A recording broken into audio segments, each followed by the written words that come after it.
और मुसलमान को ही मुसलमान के बीच में ला करके आप में तफरका डालना चाहती है, वफादार और गद्दार मुसलमानों के बीच लड़ाई चाहती है। इसलिए ये कौम का गद्दार है और कौम के गद्दारों की कीमत आज की सरकार में ज्यादा है।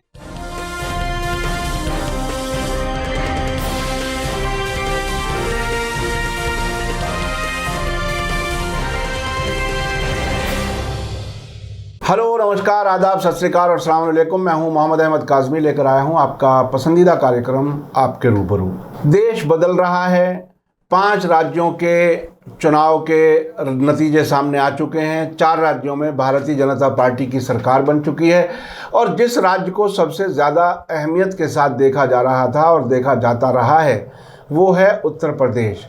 वहाँ मुख्यमंत्री योगी आदित्यनाथ ने हालिया दिनों में कुछ बहुत ही दिलचस्प किस्म के बयानात दिए हैं। उन्होंने एक बात ये कही है कि मुसलमान मुझे बहुत प्यार करते हैं, मैं भी मुसलमानों को बहुत चाहता हूँ।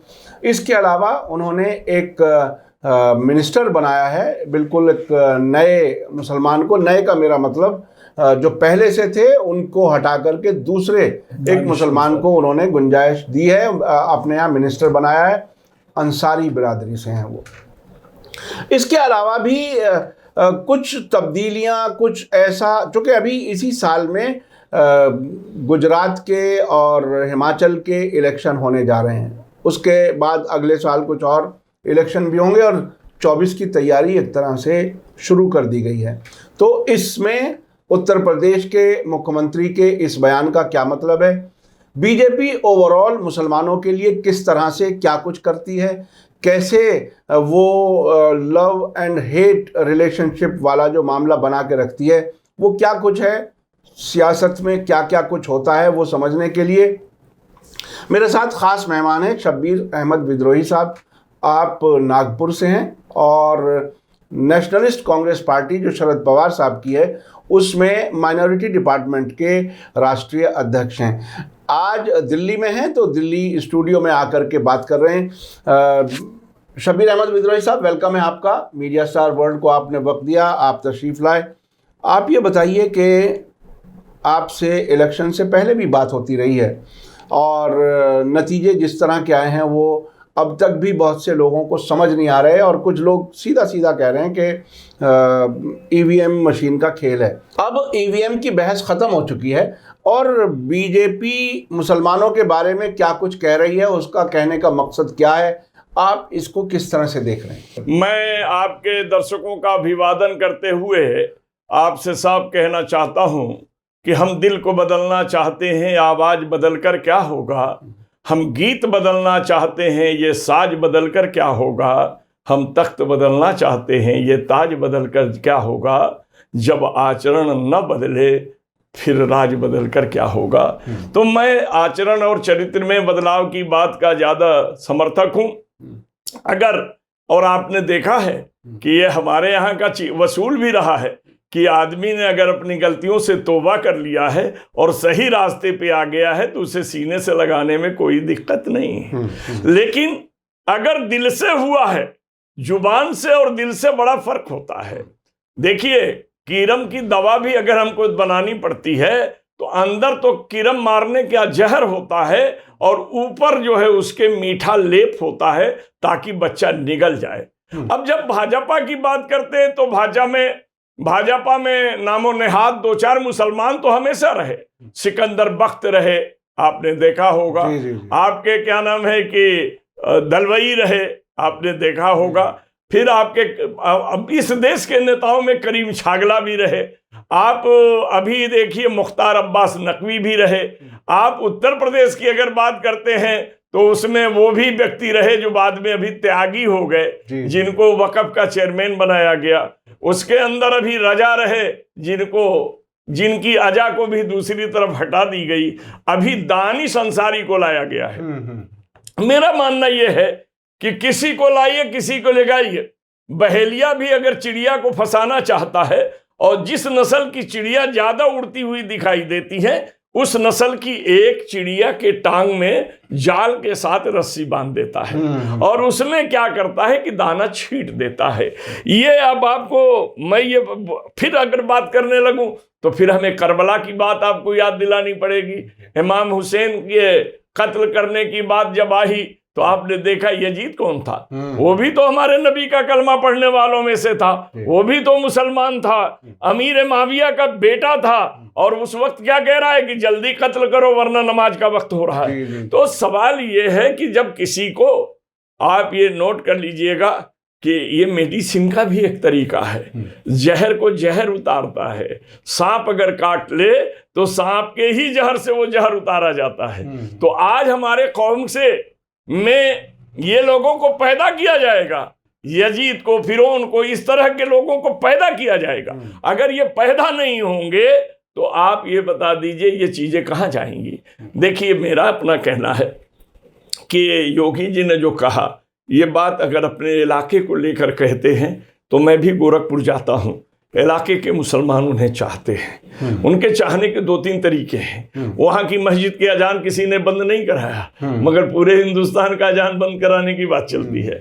वहाँ उनके ठीक जहाँ उनका मठ है उसके पूरे एरिया में जो है, और आपको जानकर ताज्जुब होगा, मठ की दुकानों में 40% मुस्लिम किराएदार हैं और उसी मठ से लगा हुआ पूरा इलाका मुसलमानों का है।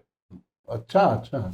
हमने मठ के एक आदमी से एक बार पूछा कि आप इतनी बातें करते हैं, मुसलमानों को किराए से क्यों दिए हैं? बोले बोल दूंगा सच तो आपको ये लगेगा। मैंने कहा क्या लगेगा? अचरज लगेगा।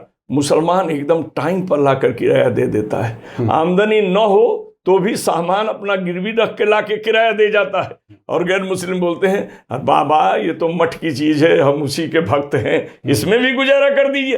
लेकिन मेरा उधर की तरफ की बात नहीं है। बात जो आपने पूछा है कि आप किस तरह से देखेंगे, हम इसी तरह से देखेंगे जिस तरह से एक बहेलिया चिड़िया के अपना बनाता है, जो आप कहानी सुने भी हैं, बादशाह के जमाने का सुने हैं कि एक बहेलिया जो है चिड़िया बेचने गया, बटेर बेचने गया, तीतर बेचने गया, तो बादशाह ने कहा कि इस तीतर की एक टांग काम नहीं कर रही है, इसकी कीमत क्या है? उसने कहा सबसे ज्यादा है। बोला क्यों है? इसलिए है कि इसी के जरिए ये बोली बोलता है तो चिड़िया उतर के आती है और हमारा शिकार होता है, इसलिए ये कौम का गद्दार है और कौम के गद्दारों की कीमत आज की सरकार में ज्यादा है। ये बात बहुत ही अहम आपने बताई कि देखिए कौम के गद्दार आइडेंटिफाई किए जाते हैं, लाए जाते हैं, और फिर ये बताया जाता है कि देखो ये भी तो मुसलमान है, ये हमारे साथ है, आप भी हमारे साथ आ जाओ। तो ये एक बहुत ही गैर मामूली, मैं चूँकि इंटरनेशनल अफेयर्स देखता हूँ और बहुत सी चीज़ें मैं कनेक्ट करता हूँ कि आखिर क्या क्या तरीक़े अपनाए जाते हैं। मैं अक्सर फ़िलिस्तीन की जब जिक्र करता हूँ, जिसमें महमूद अब्बास को मुनाफिक बताता हूँ, यासर अराफात को मुनाफिक बताता हूँ, असल लड़ने वाले गज़ा में मौजूद हैं, इज़राइल से अपने फ़िलिस्तीनी जगहों को खाली कराने के लिए असल स्ट्रगल करने वाले लोग हैं, लेकिन उनके बारे में कभी अमेरिका और इजराइल बात नहीं करते। बिल्कुल इसी तरह से बीजेपी इसी तरह से मुसलमानों में से वो मुनाफिकों को लेकर के आती है ताकि बाकी मुसलमानों को भ्रम में रखा जा सके। अच्छा, अब ये बताइए कि अब इस भ्रम को बढ़ाने का इस वक्त क्या कुछ मकसद है? आप देखिए 2 चीजें, एक आपने कहा कि वो ढूंढ के लाती है, और एक हम आपको बता दूं कि वो ढूंढ के लाती भी है, लेकिन आपके वफादार को भी ढूंढ के लाती है, मगर अपना वफादार बनाती है। देखिए सवाल क्या है कि लालच में, आप ये बताइए लालच को शैतान कहा गया है कि नहीं कहा गया? जी, और जब आपके दिलों में लालच को भर देती है, ये बता दीजिए वो पब्लिक का भी आदमी नहीं, कहीं से चुन के नहीं आया, MLC नहीं, वो है क्या? वो उनका है, उनका चमचा है कि अमचा है, यानी मराठी से ये शब्द हमने कह दिया, उनका अपना है और उसका अपना है। तो अगर इसके दिमाग में सपना है तो भाजपा के भी दिमाग में सपना है, और उस सपने को साकार करने के लिए इस तरीके का खेल खेला जा रहा है। कौम समझदार हो चुकी है। देखिए एक बात बताओ काजमी साहब, कौम इतनी समझदार हो चुकी है कि अवैसी को भी उत्तर प्रदेश में सारे कैंडिडेटों की जमानत जब्त कराकर बता दी। और दूसरी चीज आपने देखा होगा कि मुसलमानों को जितने टिकट दिए गए थे उसमें से ज्यादा जीत कर आए। समझिए, अब वो चीज कैसे जीत कर आए, क्या है, इस पर हम बहस नहीं करेंगे। मगर आज आपको एक चीज ऐसी बता देता हूं जिस बारे में सोचिए, भाजपा ने ईडी को, आईटी को अपना ऐसा हथियार बना लिया है कि भारत के जितने बड़े बड़े नेता हैं, शरद पवार ही एक ऐसा नेता है जो टकराने के लिए इनके ऑफिस चला गया, नाम आते ही आदरणीय शरद पवार हो गए। बाकी मुलायम सिंह को डब्बा दिखा दिया जाता है तो वो चुप हो जाती है और बहु पार्टी में चली जाती है। मायावती को डब्बा दिखा दिया जाता है, बोलती है कि नहीं नहीं बाबा, हमने तो कह दिया कि समाजवादी जीत रही है, इसलिए अपने वोटों को हमने भाजपा के तरफ ट्रांसफर करा दिया। आज एक बात समझ लीजिए, आपके नब्ज को वो पकड़ चुकी है और मुसलमान को ही मुसलमान के बीच में ला करके आप में तफरका डालना चाहती है, वफादार और गद्दार मुसलमानों के बीच लड़ाई चाहती है। हमारा अपना मानना है कि हम अब वहां देखिए अंसारी बिरादरी की बात लाई, क्यों लाई? इसके पीछे एक इतिहास है। एक जमाना था, जमींदारी थी, तो जमींदार भी अंसारियों के साथ वही व्यवहार करते थे जो दलितों के साथ राजपूत और ब्राह्मण व्यवहार करते थे। आज वो ये कहने के लिए लाए, देखिए हम अंसारी को आगे बढ़ा रहे हैं तो सिद्दीकी, पठान, सैयद, मुगल, ये वो के पेट में दर्द हो रहा है। ये भी एक नारा देने का काम होगा। और इसलिए मैं आपसे कहना चाहता हूं कि, और बड़े साफ कहना चाहता हूं, देखिए कि मैं इस चीज को, ये बड़ा बुजुर्गी का शेर है लेकिन आपके सामने मैं रख देता हूं। रोजे अव्वल से है मेरी जिंदगानी आपकी, है हमारे पास लेकिन है निशानी आपकी। इस करम के काबिल हम कहां बंदे नवाज, आपने अपना बनाया मेहरबानी आपकी। ये अब अंसारी बिरादरी कहने लगेगी आपने अपना बनाया। तो नतीजा ये है कि मुसलमानों में और तफरका बढ़ाने का इंतजाम किया गया है।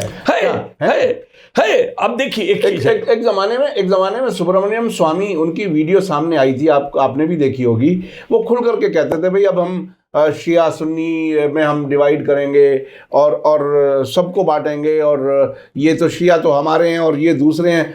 तो ये एक उनका प्रोजेक्ट लंबे अरसे से रहा है। और बिल्कुल मैं इसीलिए अपने दर्शकों से मैं अक्सर बताता हूँ कि इंटरनेशनल चीज़ों को जब आप समझोगे तो अपने यहाँ समझने में बहुत आसानी होगी। बिल्कुल यही काम वेस्टर्न मीडिया शिया सुन्नी करके मिडिल ईस्ट में भी करता है अपने मकसद हासिल करने के लिए। तो अब ये बीजेपी, चूंकि बीजेपी, आरएसएस और इजराइल वो बिल्कुल एक ही लाइन पर चलने वाले साथी हैं, तो यहाँ क्या कुछ और आगे क्या होने? देखिए हम नागपुर में रहते हैं। हाँ। और आरएसएस का हेडक्वार्टर नागपुर में है। जी। एक रहने से कुछ इखलाक होते हैं, कुछ व्यवहार होते हैं, कुछ लोभ होता है। हाँ। हमारा इखलाकी कुछ लोगों से दोस्ती है। हाँ। और इसलिए दोस्ती है कि हम किसी मजहब के खिलाफ नहीं बोलते। ठीक है। एक दिन एक आरएसएस का बहुत बड़ा मतलब संघ प्रमुख के बाद का आदमी समझिए या उसके बाद का आदमी समझिए, वो मिला। तो हमने कहा ये बताओ इस वक्त तुम केवल मुसलमानों का विरोध करते हो, पहले दलित वलित सबका विरोध करते थे और सारे लोगों से विरोध करते थे। तो उसने बोला अब तो दलित हिंदू हो चुके हैं। मैंने कहा कैसे? अरे बोले अंबेडकर ने मूर्ति पूजा का विरोध किया था और ये तो मूर्ति पूज रहे हैं, गणेश की भी मूर्ति रखते हैं, लक्ष्मी की भी मूर्ति रखते हैं, होली भी बनाते हैं, दिवाली भी मनाते हैं, सिख भी ये काम करते हैं, वो भी अब गुरुद्वारा में जाते हैं लेकिन हमारी दिवाली बनाते हैं, हमारी होली मनाते हैं। ये सब नहीं मनाने वाली एक कौम है जो अब मुसलमान है। अगर ये भी मनाने लगे तो हमारे सपने साकार हो जाएंगे। तो इसमें आप क्या से भी मनाने वाले बनाए गए जो अपने आप त्यागी हो गए। देखिए कल वो कौम के अनुरागी थे, आज वो किसी के त्यागी हैं। तो मेरा उस पर मुद्दा नहीं है, मेरा मुद्दा ये है, ये जान जाइए कि कभी भी आदमी को जब आदमी समझा जाएगा तो कोई बुराई नहीं लाई जाएगी, लेकिन जब आदमी को जानवर लालची बना दिया जाएगा तो एक हड्डी फेंक दीजिए ना, दो कुत्ते लड़ जाएंगे। जी।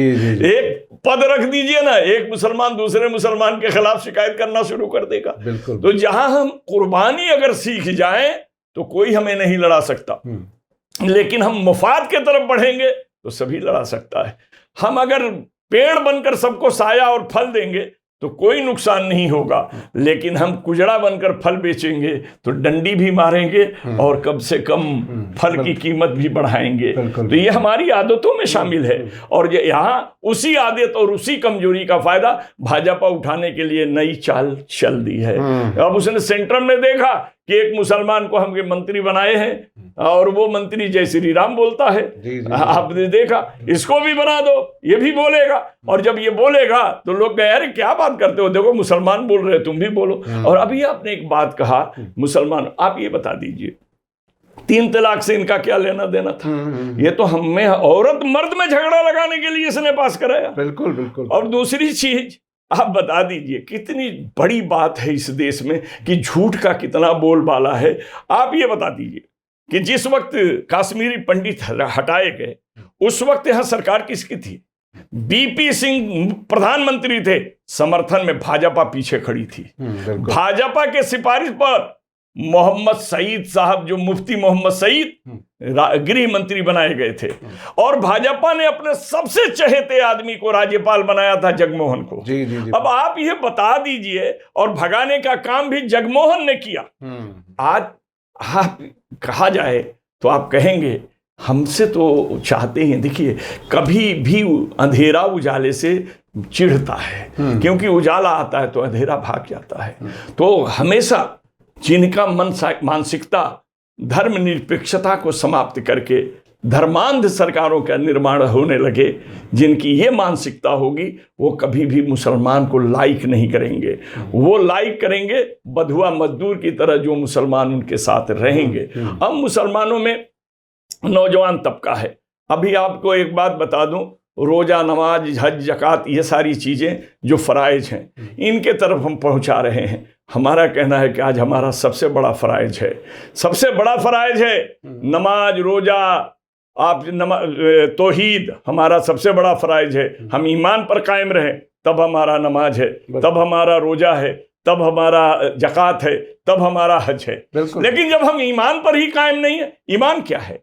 ईमान जानते हैं काजमी साहब, आज आप बता दीजिए कि पूरी दुनिया का मालिक कौन है? अल्लाह है, वो हमारा भी मालिक है। तो सभी बंदे उसी के हैं। हम इनमें अखलाक को पैदा करें कि ना करें? हमारे नबी ने बुढ़िया के कूड़ा करकट को झाड़ करके एक दिन तिमीदारी को गए, कूड़ा करकट नहीं आया, बुढ़िया साथ में आई। आज हमारे इस्लाम के मुसलमान को नबी की सुन्नतों पर चल करके गैर को अपना बनाने की जरूरत है। और इसीलिए मैं ये शेर कहता हूं, मत देख कि हिंदू मुसलमान कौन है, मत देख कि हिंदू मुसलमान कौन है, इस भीड़ में ये देख कि इंसान कौन है। खिदमत करो सबका खादिम बनकर, बस इतना देख ले कि परेशान कौन है। क्योंकि पड़ोसी का हक देने का भी बात हमारे मजहब ने कहा। अगर हम सही अपने मजहब के तालीम को और पड़ोसियों के साथ मिलकर इखलाक और किरदार को बनाएंगे। एक बात छोटी सी और कह देना चाहता हूँ। पहले आप मस्जिद के नीचे देखते थे, सुबह और शाम को औरतें अपने बच्चों को लेकर खड़ी रहती थी। मौली साहब दम कर दीजिए, हमारा बच्चा ठीक हो जाए। मौली साहब पानी फूंक दीजिए, ठीक हो जाए। आज है नहीं है, इसलिए कि हम में भी कमजोरी आ गई और उनको भी दूरी बनाने का मौका मिल गया। और इसमें नतीजा क्या हो गया कि आज मस्जिद के दरवाजे पे भिखारी खड़े हैं। वो आपकी दुआ और आपका वो नहीं मांग रहे, वो कह रहे कुछ मत दो, पैसा दो। तो ये चीजों का दौर हो गया है। आदमी लालची बन गया है और लालच शैतान है, इसलिए इंसान शैतान का दोस्त हो गया है। और किसी भी हरकतों से भाजपा हमें इंसान और मुसलमान रहने देना नहीं चाहती है, वो लालच देके शैतान बनाने के काम में लगी हुई है। बहुत ही बड़ी बात आपने कही। देखिए ये सभी के लिए, और ये सिर्फ मुसलमानों के लिए नहीं है। जिस समुदाय से भी शैतानों को निकाल करके और अपना काम कराया जाता है और उस समुदाय को कुछ नहीं दिया जाता, उसके हकूक़ नहीं दिए जाते, ये तकरीबन सभी पर ये बात फिट बैठती है। और दलितों को हिंदू कर लिया गया है, ये भी एक पर्सपेक्टिव है समझने का कि वो क्या कुछ है। मैं जानता हूँ बहुत से अम्बेडकराइट्स इस मुल्क में हैं जो कहते हैं कि हम दिवाली, होली ये सब हम नहीं मनाएंगे और हमें अपने रास्ते पर चलना है। मैं अब उस बहस में नहीं जा रहा, लेकिन सिर्फ ये कहने की कोशिश कर रहा हूँ कि जब कभी किसी भी समुदाय से मुनाफिक को सामने ला करके अपने काम कराए जाते हैं और लोगों में कन्फ्यूज़न पैदा किया जाता है, पॉलिसी पे बात ना हो, बल्कि कुछ चेहरे दिखा करके वोट ले लिए जाएं। बिल्कुल यही धोखा अलग अलग समुदायों के साथ होता रहा है। मुसलमानों के साथ कुछ ज़्यादा हो रहा है, इसलिए कि मुसलमान सेकंड लार्जेस्ट मेजॉरिटी है, जिसको माइनॉरिटी के तौर पर कहा जाता है। हिंदू के बाद में सबसे बड़ी मेजॉरिटी ये है। तो इसको भी बहरहाल सोच समझ करके और देश की तरक्की में हिस्सेदार, देश की हुकूमत में हिस्सेदार होने की ज़रूरत है। बहुत बहुत शुक्रिया शब्बीर अहमद विद्रोही साहब, आपने हमें वक्त दिया और आप दिल्ली में हैं इसलिए आपने आने की तकलीफ उठाई, इसके लिए बहुत बहुत शुक्रिया। इसी के साथ मुझे दीजिए इजाज़त। धन्यवाद, शुक्रिया। जय भारत, जय हिंद। मीडिया स्टार वर्ल्ड के और वीडियो देखने के लिए हमारे चैनल को सब्सक्राइब करें और सीधे नोटिफिकेशन पाने के लिए बेल आइकन दबाएं। और अगर हमारी खबर सच्ची और अच्छी लगे तो अपने व्हाट्सएप, इंस्टाग्राम, फेसबुक और ट्विटर अकाउंट पर ज़रूर शेयर करें।